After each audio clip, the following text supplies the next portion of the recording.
Direction, पढ़े जा रहे पढ़े जा रहे पढ़े जा रहे। कितना पढ़ते हो भैया? भैया सर हम तो 28 घंटे पढ़ते हैं। 28 घंटे? कभी कभी तो लोग वो जो सांप सीढ़ी का गेम होता है, 99 पे पहुंचे, सांप ने काट लिया, 9 पे आ गए, मेंस दिया, इंटरव्यू दिया, फिर आगे प्रीलिम्स में। रुको, सोचो, ये दिमाग सोचने के लिए मिला है। नहीं, इतना सीरियस होने की जरूरत थोड़ी, हम सोच ही नहीं पा रहे यार। नहीं सोच रहे हो, सोच तो रहे हो, लेकिन चाबी नहीं खोनी चाहिए।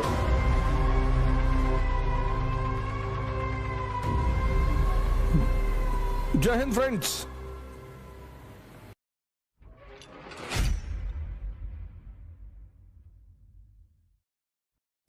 बोले जय हिंद फ्रेंड्स। 3 दोस्त दुबई में छुट्टी मनाने गए। उनका जो होटल का कमरा था वो 75th फ्लोर पे था, मंजिल। तो जब शाम को घूम कर आए तो लिफ्ट खराब थी।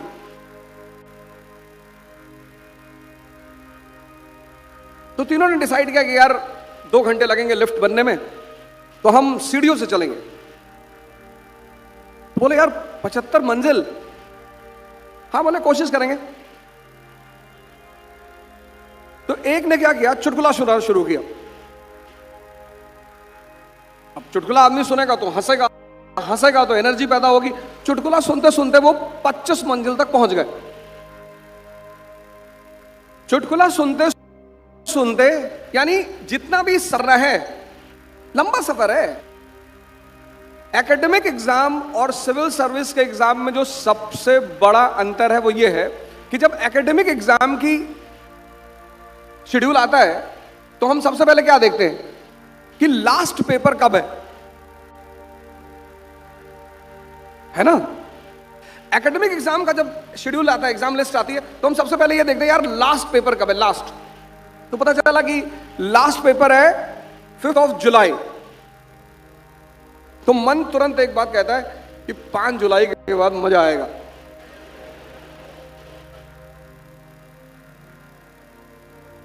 रिलैक्समेंट मिलती है ना कि यार 5 जुलाई, आज तारीख कितनी, 19 जुलाई, 19 जून, 10 14 दिन। मतलब सोच लेता कि सारा कष्ट 14 दिन है, बस 5 जुलाई का वेट करता रहता कि 5 जुलाई आ जाए, 5 जुलाई के बाद मजा आएगा। मजा उसे कभी नहीं आएगा, लेकिन उसके मन में एक साइकोलॉजी बन जाती है कि यार 5 जुलाई के बाद एग्जाम खत्म। लेकिन यूपीएससी, सिविल सर्विस, इसकी लास्ट डेट की एग्जाम नहीं पता। कभी कभी तो लोग वो जो सांप सीढ़ी का गेम होता है, 99 पे पहुंचे, सांप ने काट लिया, 9 पे आ गए, मेंस दिया, इंटरव्यू दिया, फिर आगे प्रीलिम्स में। तो पहली चीज इस गेम में यह करनी है कि यार खुश रहना है। 25 मंजिल चढ़ गए चुटकुला सुनते सुनते।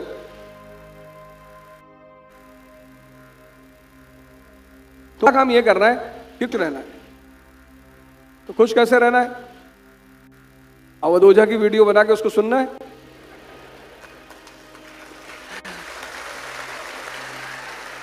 नहीं, आप अपनी तरह से खुश रहिए। मैंने कहा मेन चीज है खुश रहना। जो उन्होंने कहा डिमांड,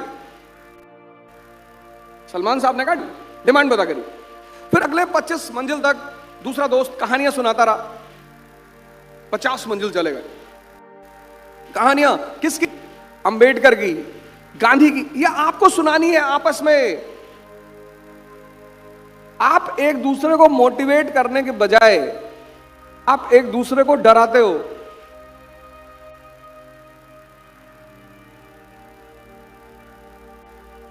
चार दोस्त, 5 दोस्त, 10 दोस्त, सब मिलकर तैयारी करते हो। अगर सब एक दूसरे को मोटिवेट करो, कैसे करोगे? कहानियां सुनाओ। कहानी वो नहीं कि तिवारी जी की लड़की भाग गई, वो सब कहानी नहीं सुनानी। ये उल्टी सीधी कहानियां नहीं सुनानी है। तुम उल्टी सीधी कहानियां सुनाते हो। कहानी सुनानी है अंबेडकर की, कहानी सुनानी है गांधी की, कहानी सुनानी है लिंकन की। एक दूसरे को मोटिवेट करो यार। कौन? कोई बाहर से आएगा? खुश रहो, मोटिवेट करो। तीसरे आदमी ने क्या कहा कि बस आ गए, ये 61 65 आ गए, बस आ गए यार, 4 मंजिल और, बस आ गए, 2 मंजिल और, आखिरी।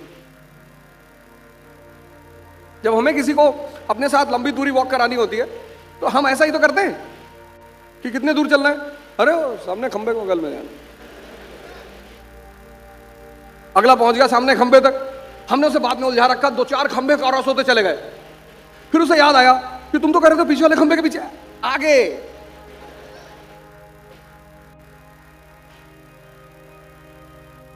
ये वाला वो जो आदमी का कंकाल बना हुआ है,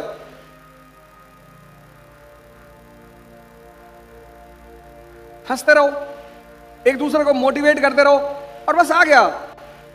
और तीनों पहुंच गए 75वीं मंजिल पर। लेकिन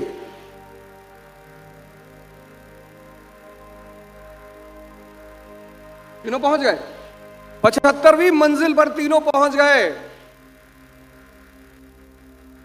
पर कमरे की चाबी कार में भूल गए।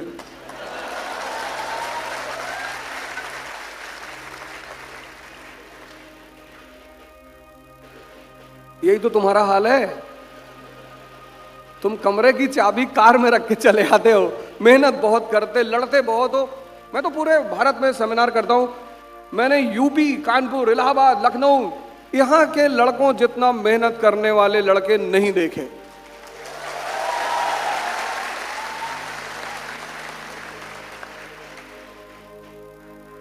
बहुत मेहनत, लेकिन 95% की चाबी कार में रखी हुई है। डायरेक्शन पढ़े जा रहे। कितना पढ़ते हो भैया? भैया सर हम तो 28 घंटे पढ़ते हैं। 28 घंटे?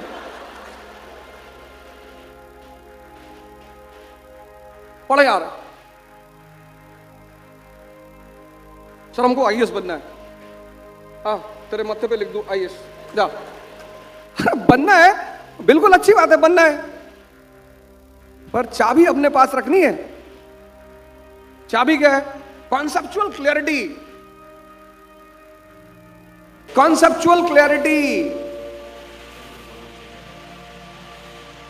डिमांड क्या कहती है? चाबी क्या है? Conceptual clarity. कॉन्सेप्चुअल क्लैरिटी क्या है? कॉन्सेप्चुअल क्लैरिटी यह है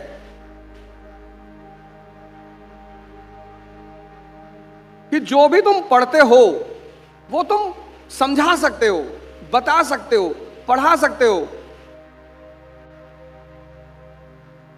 तुम समझते हो। पढ़ना ही नहीं है, सिर्फ समझना। क्योंकि तुम जीवन में, अभी आईपीएस ऑफिसर हैं, कौन सी इनको हिस्ट्री इस वक्त काम आ रही है, ज्योग्राफी काम आ रही है? इनकी जो कॉन्सेप्चुअल क्लैरिटी है, इनकी जो समझने की क्षमता है। अब ये क्या है समझने की क्षमता? लोग कहते हैं ना हमारा लड़का बड़ा समझदार है। एक वकील साहब के घर में शाम को 8 लोग आ गए। 8 लोग आ गए। तो ये हुआ कि भाई अब यहीं रुकेंगे। तो उन्होंने अपनी वाइफ से कहा चाय बनाओ। श्रीमती जी चली गई चाय बनाने। चाय बनाने गई तो उनको पता चला कि चीनी नहीं है। वकील साहब को बुलाया उन्होंने, कहा यार चीनी नहीं है। अब वकील पढ़ा हुआ आदमी है ना, आईपीएस पढ़ा हुआ आदमी है, समझदार आदमी है, डॉक्टर पढ़ा हुआ है, समझदार है। उसने कहा चीनी नहीं है, पर नहीं फीकी बना दे। मैडम फीकी चाय रही 8 लोगों के सामने।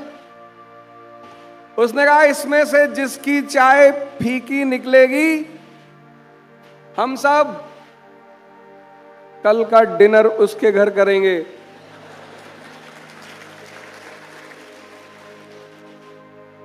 सबने चाय पी। एक भाई साहब ने तो यहां तक कहा कि चीनी बहुत ज्यादा है। यह है समझदारी का विकास। तो चाबी क्या है? कॉन्सेप्चुअल। पहली चाबी है कॉन्सेप्चुअल।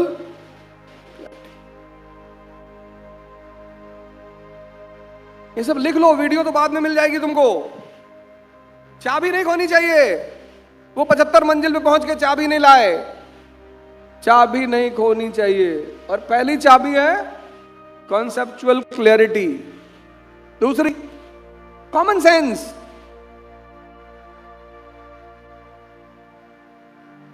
चार जुआरी पकड़े गए जुआ खेलते हुए, सलमान साहब ने पकड़ लिया, जज के सामने ले गए। पहला जुआरी मेडिकल सर्टिफिकेट लेके आया कि साहब उस दिन मैं अस्पताल में था, साहब ये मेडिकल सर्टिफिकेट से। दूसरा ट्रेन की टिकट लेकर आया कि सर मैं तो शहर में था ही नहीं सर। तीसरा अपने ऑफिस की अटेंडेंस रजिस्टर लेकर आया कि साहब ये अटेंडेंस लगी है साहब। हम तो साहब काम कर रहे थे साहब।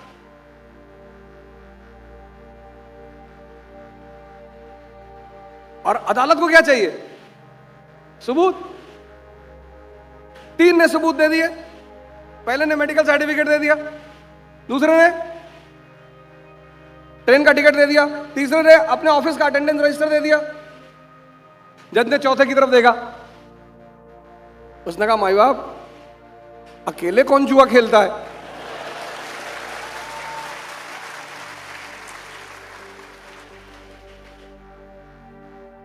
कॉमन सेंस डेवलप करो यार।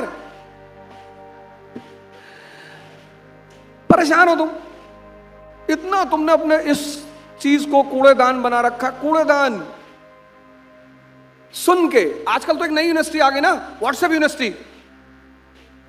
कॉमन सेंस डेवलप करो। कॉमन सेंस, ये क्यों पढ़ना है, ये क्यों समझना है, इक्तेदारी क्या है, इल्तुतमिश ने क्यों लगाई, उत्तर वैदिक काल का धर्म कैसे बदल गया। रुको, सोचो। ये दिमाग सोचने के लिए मिला है।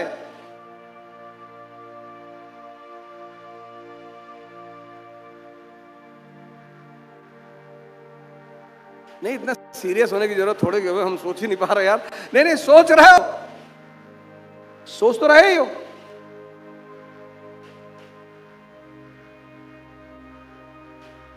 दो चाबी क्लियर हो गई ना। तीसरी, एक आदमी डाइवोर्स लेने गया अपनी शादी के 5 साल बाद। तीसरी चाबी, उसने जज से कहा साहब मुझे डिवोर्स चाहिए। बोले क्यों? बोले ये मेरी बीवी जो है ना, ये मुझे बर्तन फेंक के मारती है। तो बोले कब से मार रही है? बोले साहब 5 साल से मार रही है। तो बोले अब डाइवोर्स लेने आओ? बोले अब इसका निशाना लगता है।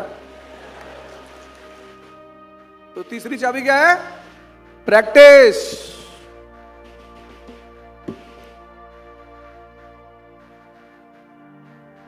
पहली चाबी क्या है? कॉन्सेप्ट। दूसरी चाबी कॉमन सेंस। सोचो यार, प्रैक्टिस।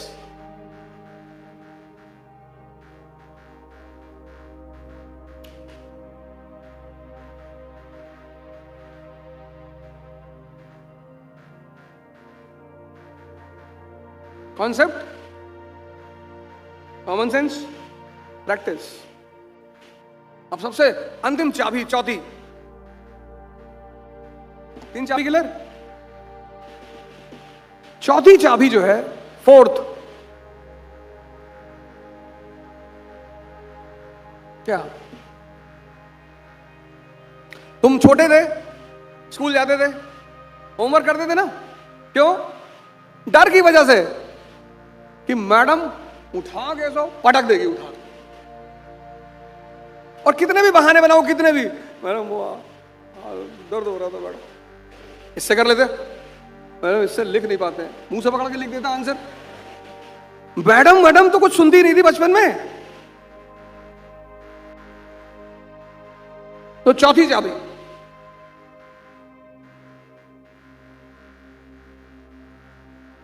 चौथी चाबी है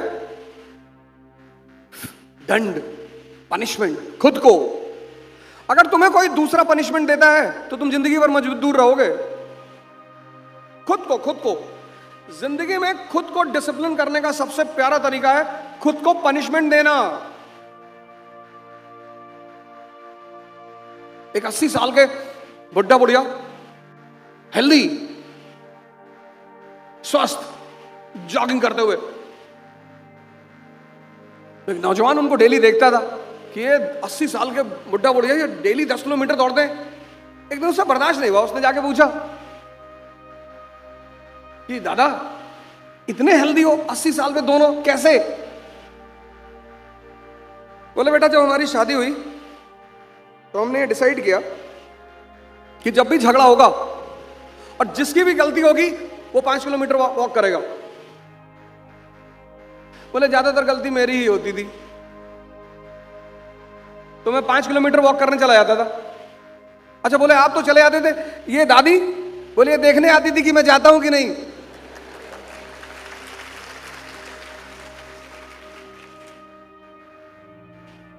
पचहत्तर मंजिल पर पहुंचकर चाबी तुम्हारे पास होनी चाहिए।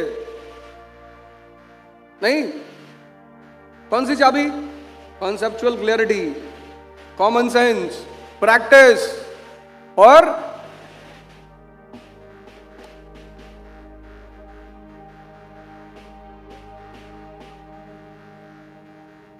क्या बोले, बस हो गया। इससे ज्यादा क्या सुनोगे? जो तुम सुनने आए थे तुम्हारा काम हो गया ना। आखिर हम क्यों जाते हैं अपने शहर को छोड़कर किसी दूसरे शहर में? आखिर ऐसी क्या मजबूरी होती है कि हमें अपना होम टाउन छोड़ना पड़ता है? जॉब, स्टडी और प्रिपरेशन, है ना? ऐसे में यूपीएससी की प्रिपरेशन करने वालों को अब पुणे छोड़कर नहीं जाना पड़ेगा, क्योंकि इकरा IAS आ गए हैं अब अपने सदाशिवपेट पुणे में, जहां पर यूपीएससी के लिए है बेस्ट फैकल्टीज फ्रॉम दिल्ली, जहां ओझा सर की गाइडेंस में यूपीएससी की बेस्ट प्रिपरेशन होती है। तो और क्या चाहिए? NCERT बेसिक्स और GS बैच के लिए, वर्किंग एस्पायरेंट्स के लिए रेगुलर और weekend new offline batches start हो रही है 15 जुलाई से। अगर आप इकरा IAS का फ्री डेमो लेना चाहते हैं तो कॉल कर सकते हैं 9823256625 पर, या विजिट कर सकते हैं www.iqrais.com पर। एक बार फुल एड्रेस बता देती हूँ। इकरा IAS about notebook hub, Tilak road, Sadashivpet, Pune.